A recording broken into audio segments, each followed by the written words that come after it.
출애굽기 4장 10절에서 18절까지입니다.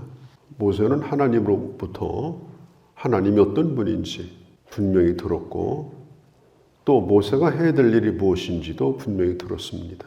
중요한 것은 모세는 이스라엘 사람들에게는 기억에 없는 사람입니다. 40년 전에 애굽의 왕궁에서 바로 공주의 양아들로 있었다는 사실을 지금 바로 왕도 기억하지 못합니다. 그러니까 모세는 그림자 같은 사람이에요. 이름이 알려진 사람이 아닙니다. 그냥 겉으로 볼 때는 저 미디안 광야에서 40년 동안 목동 노릇을 한 80먹은 그런 노인에 불과합니다. 자, 이런 사람이 저 이스라엘의 장로들을 어떻게 설득할 것인가? 나와 함께 하자고 어떻게 그들을 설득할 것인가? 또 바로 왕에게 가서 하나님이 나를 보냈다. 이렇게 말하면 믿어줄 것인가? 모세가 아무리 생각해도 이런 모든 것이 다 어려운 겁니다. 엄두가 나지 않습니다. 이 가시떨기나무 앞에서 하나님으로부터 지금 말씀을 모세가 듣고 있는데 벌벌 떨면서 절대로 나는 할 수가 없는 사람이라고 발을 빼는 게 아닙니다. 진실로 지금 얘기를 하는 겁니다. 그때 하나님께서 모세에게 말씀하시기를 내 손에 있는 것이 뭐냐? 4장 2절에 그렇게 묻습니다. 진짜 모세에게는 손에 있는 것이 아무것도 없었어요. 지금 양을 몇 마리 치는 것도 그 자기 장인의 양이에요. 자기 재산이 아닙니다. 그야말로 40년 동안 양 치느라고 들고 다닌 막대기 하나밖에 없는 겁니다. 마른 막대기. 주님께서는 모세에게 야, 그 막대기가 뭐냐 그게. 좀 폼나는 거, 좀 그런 거 하나 좀 긴 거, 멋있는 거 그런 거 하나 깎아와라. 우리 주님께서 그런 말씀을 하지 않으셨습니다. 야, 어디 가서 박사기 하나 받아와라. 그런 말씀 하지 않았습니다. 경험점도 쌓아와라. 그런 말씀도 하지 않았어요. 내 손에 가지고 있는 것이 뭐냐. 그것만 가지고도 하나님의 일을 할 수 있도록 내가 너와 함께 할 것이다. 지금 그 말씀이에요. 마태복음 10장에 보면은 주님이 제자들을 전도 보내시면서 분명히 말씀했어요. 두 벌로 또 가지고 가지 말라. 뭐 전도하러 간다고 옷 다시 맞춰서 빼입고 가고 그렇게 하지 말라는 거예요. 신도 2개 신고 다니지 말라. 지금 신던 거 그냥 신어라. 넉넉히 여비 담고 다니느라고 돈전대를 허리다 두르고 다니지 말라. 지금 있는 것만 가지고도 내가 너와 함께하면 가능하다. 특별히 말을 잘 하려고 써가지고 다니지 말라. 사람들은 말을 잘하기 위해서 써가지고 다녀요. 부지런히 읽어요. 그것도 하지 말라는 거예요. 오로지 주의 성령에 붙들려서 하나님이 말하게 하시는 것을 말하는 자가 되라. 그게 전도 내보내시면서 주님이 제자들에게 가르쳐 주신 말씀입니다. 주님은 나를 더 그럴듯하게 만들어서 주시는 분이 아니에요. 지금 이 모습 이대로도 충분하다고 말씀합니다. 주님이 함께 하시면 진정으로 주의 손에 붙들려지면 충분히 감당할 수 있다. 이제 주님께서 이렇게 말씀해요. 그 지팡이도 던져버리라. 주님이 말씀하셔요. 그 지팡이를 던지라. 3절에 그 순종하기가 정말 힘들어요. 그게 마지막 가지고 있는 건데. 그런데 모세는 그걸 집어던집니다. 집어던지는 순간에 그 지팡이가 뱀으로 변하여 그 광야에 무서운 독뱀이 돼가지고 마치 모세에게 달려들듯 그 시내산 밑에 그 광야에서 보는 아주 독뱀이에요. 모세가 질겁해가지고 어쩔 줄 모릅니다. 피하려고 합니다. 그때 하나님께서 모세에게 야, 그 뱀의 꼬리를 잡으라. 4절에 뱀을 잡으려면요 머리를 잡아야 잡히지 절대로 꼬리 잡아가지고는 뱀을 못 잡습니다. 그냥 물려버립니다. 위험하더라도 머리를 잡아야 돼요. 위험한 일이지만 이게 순종하는 게 참 중요한 거예요. 앞으로 광야에서 일을 하려고 하면 이런 뱀 같은 이런 문제가 생길 거라는 겁니다. 물러 달라들고 겁을 주고 겁내지 말고 하나님의 말씀에 순종해라. 앞으로 많은 문제가 있겠지만은 하나님의 말씀에 순종해라. 주의 말씀을 선포해라. 당당하게 해라. 그걸 가르치시는 거예요. 병원에서 일하는 의사가 환자를 눕혀놓고 이제 수술을 할 때 부들부들 떨면서 덜덜덜 떨고 그러면서 수술하는 거 보셨습니까? 의사는 그렇게 하지 않습니다. 당당하게 수술합니다. 위로합니다. 그게 의사예요. 확신을 줍니다. 그게 의사예요. 또 수술을 끝나고 회복되면 의사는 항상 이렇게 말합니다. 수술을 잘 마쳤다고. 100%는 못 고친다 할지라도 고쳐질 가능성을 보고 의사는 그렇게 말해요. 그렇게 배우는 거예요. 그래야 의사가 되는 거예요. 환자 처지 보고 큰일 났네. 어떻게 하면 좋을까? 이게 의사입니까? 목회자도 마찬가지예요. 목회자도 영적인 전문가인데 지금 한 사람이 눈앞에서 죽어가요. 보니까 10분도 못 가게 생겼어요. 지금 그 사람 눈앞에 천당이 왔다 갔다 합니다. 근데 목회자가 그 사람에게 무슨 말을 해줘야 돼요? 목회자도 천당 갔다 온 사람이 아니잖아요. 그렇지만 목회자는 내가 가보지 아니한 천당을 내가 가본 것처럼 믿음으로 분명하게 그에게 선포해야 됩니다. 오늘 당신은 죽으면 천당 갑니다. 하나님의 천사가 당신과 함께합니다. 오늘 당신은 주의 품에 안길 겁니다. 아무 걱정하지 말라고, 주님 붙들라고, 주님 믿으라고 그렇게 하는 게 이게 영적 지도자입니다. 저 사람 죽는데 어떡하나, 조금 더 살아야 되는데 그런 생각이나 하고 있으면 안 되는 거예요. 근데 전도했는데 어떤 사람이 예수 믿는다고 그래요. 오늘 예수 믿겠다고 가가지고 진짜 믿어지는 거냐고 자꾸 물어보면 안 돼요. 믿는다고 그러면 믿는 말을 받아들여야 되는 겁니다. 그리고 성경에 있는 대로 당신 오늘 구원받을지 모른다 이렇게 하면 안 됩니다. 오늘 당신이 예수 믿으니 당신은 구원받았다. 당신은 하나님의 자녀가 되었다. 이렇게 말하는 것이 바로 이게 영적 지도자입니다. 전도자도 마찬가지예요. 전도자도 그런 믿음을 가져야 됩니다. 모세는 이 뱀의 꼬리를 잡아요. 안 되는 것 같지만은 믿음으로 잡는 겁니다. 뱀을 피해 도망가는 게 아닙니다. 그럴 때 하나님은 모세를 통해서 기적을 이루시는 거예요. 2장서부터 4장 9절까지 무려 5번이나 언약을 이루겠다고 말씀이 나옵니다. 이것은 하나님의 약속인 거예요. 이것을 믿는 사람에게 하나님은 나타내시는 일이지 내가 그 일을 하는 게 아닙니다. 또 한 가지 표적은 모세에게 네 손을 네 품 안에 넣어라. 그러니까 모세가 자기 손을 품 안에 넣습니다. 넣다가 빼보니까 이게 나병에 걸려 있는 겁니다. 손이 형편없이 되어버렸어요.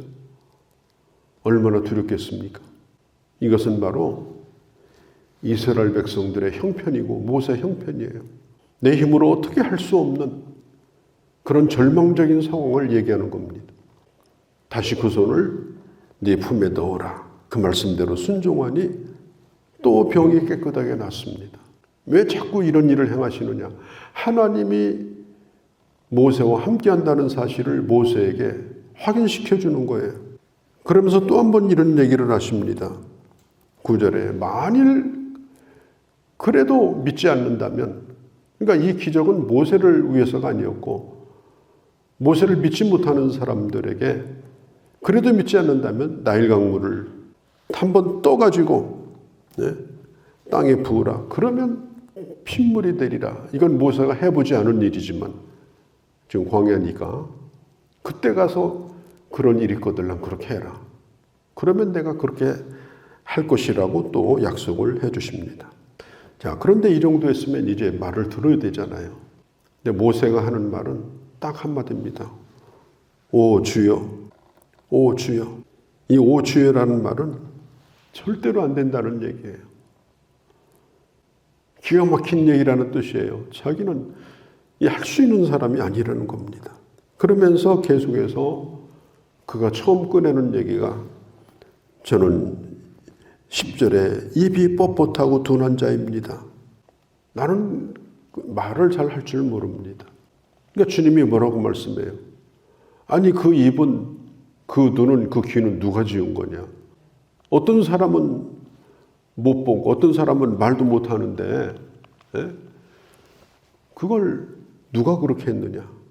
내가 너의 입을 열어놨다. 내가 너의 입과 함께 할 거다. 그러니까 가서 입을 열면 된다. 이렇게 말씀해 주셔요. 그런데 모세가 정말 말을 못하는 사람이었을까?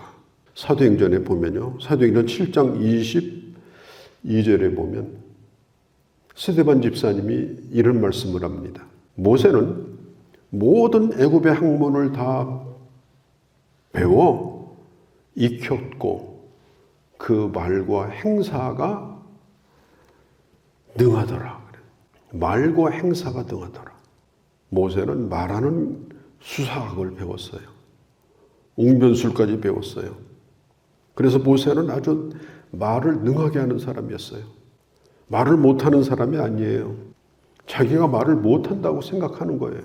40년 동안 양을 쳤으니까 양하고만 대화를 했겠죠. 사람이 없으니까. 그러니까 외국에 나가서 몇 년만 지내도요. 한국말 안 쓰면 한국말을 더듬거립니다. 생각이 빨리 안 나서 더듬거리는 거예요. 그게. 모세는 40년 동안 그렇게 살았으니까 말을 얼마나 더듬었겠어요.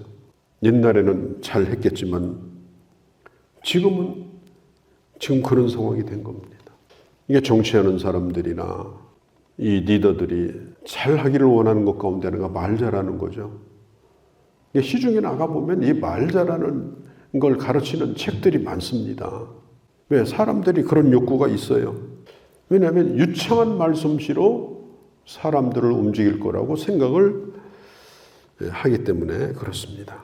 그러나 고린도전서 1장에 보면 분명히 성경은 말해요. 고린도전서 1장, 고린도전서 2장. 사람의 말의 화려함으로 사람들을 예수 믿게 할 수가 없다. 성령의 나타나심과 능력으로, 그리고 그 내용은 오직 십자가의 복음으로 예수를 믿게 할 수 있다. 분명히 성경이 가르쳐 줬어요. 말을 잘한다고 사람들이 설득당하는 게 아니다. 말하는 그 사람이 중요하고 말하는 그 사람과 함께하는 성령 하나님이 함께하는 것이 중요한 것이다. 그런데 모세의 할 말은 딱 한마디예요. 오 주여. 그래도 못합니다. 그래도 안 됩니다. 저는 이게 할 수가 없습니다. 사도행전을 읽어보면요. 성경이 이렇게 기록을 해요. 저들은 본래 배우지 못한 자인데 베드로의 설교를 들었던 사람들이 이렇게 말했어요. 문맹자라는 거예요. 글을 잘 못 읽는 사람. 그러니까 사람들이 깜짝 놀라는 거예요. 아니 저 사람들이 본래 무식한 사람들인데 누구도 이 사도들을 당해낼 자가 없는 거예요. 그리고 그들의 말을 듣는 사람들이 다 변화되어서 예수를 믿는 역사가 나타나는 겁니다. 보낼 만한 자를 좀 보내라. 나는 안 된다. 그렇게 계속해서 이렇게 발뺌을 하니까 주님이 뭐라고 말씀하는가 하면 네 형이 하나 있는데 그 사람이 아론이다. 그가 너를 반갑게 맞아줄 거다. 네 동족에게 가면. 그리고 이 아론은 아주 말을 잘하는 사람이다. 내가 그 사람을 너의 스피커로 쓸 거다. 아론은 말을 잘하는 사람이었어요. 그러나 영적인 능력은 없었어요. 어느 정도로 없었느냐. 모세가 잠깐 산에 올라갔는데 말씀 받으러 아론이 밑에서 모세 기다리고 있다가 뭐 했어요? 금송아 주상 만들어가지고 난장판을 만들었어요. 그래서 오늘 성경에 있는 대로 16절에 아론에게 너는 하나님과 같은 존재가 될 거다. 아론은 말을 잘하지만 아론이 리더는 아니다. 말 잘하는 사람이 리더가 아니라는 거예요. 아론에게 있어서 너는 하나님 같은 존재다. 너의 말을 아론이 성실하게 잘 전해줄 거다. 그러니까 두려워하지 말라. 가만히 생각해 보세요. 요즘 무슨 선거에 나오는 사람들 보면 무슨 앵커 출신들, 또 청와대에서 대변인 하던 사람들, 이게 말짱 헛것들이에요. 말도 얼마나 잘합니까? 그런 사람들이 일을 잘하는 게 아니에요. 청와대에서 보세요. 이 대변인 나와서 얘기하는 거 보면 말 잘합니다. 아주 또박또박. 그런데 대변인이 대통령입니까? 대통령과 대변인은 하늘과 땅 차이예요. 대통령의 말을 그냥 전해줄 뿐이지 그 사람에게 권세가 있는 게 아닙니다. 그러니까 모세에게 하시는 말씀이 뭐예요? 말 잘하려고 하지 말라. 그게 능력이 아니다. 내가 너와 함께하는 것이 능력이다. 그걸 믿어라. 그리고 가면 내가 너를 도와줄 거다. 여기에 믿음이 필요한 겁니다. 우리가 이런 믿음을 가지고 하나님의 일을 해야 돼요. 어떤 사람은 정말 말을 잘해요. 어디서 그런 생각이 나는지 그냥 나는 그 꼬리도 못 잡아요. 꼬리도. 근데 말씀은 없어요. 말은 잘하는데 하나님의 말씀이 없는 거예요. 그런 사람이 제일 골치 아픈 사람이에요. 우리는 말을 잘하려고 하지 말고 내 안에 하나님의 말씀이 있어서 성령이 나와 함께 하심으로 영혼을 살리고 하나님의 교회를 살리고 심령을 살려내는 그런 능력을 사모하고 그리고 주님을 온전히 붙들고 순종하는 그런 주의 사람들이 되어주시기를 바랍니다. 거룩하신 우리 아버지 하나님, 오늘도 저희들을 사랑하셔서 주의 말씀을 들었습니다. 모세는 하나님, 오 주여, 제발 그만하세요. 나는 못합니다. 주여, 정말 이 말이 옳습니다. 나는 못합니다. 내가 할 수 없습니다. 이것이 내가 할 수 있는 얘기입니다. 내게 능력이 없습니다. 그래서 주님을 붙들고 주님을 의지하고 주님 앞에 엎드릴 수밖에 없나이다. 그리고 위로부터 주시는 하나님의 은혜로만 하나님의 일을 감당하고 영혼을 살리고 하나님의 교회를 세워가는 아름다운 주의 사람들로 살기를 원합니다. 우리 주 예수 그리스도의 이름으로 기도하옵나이다. 아멘.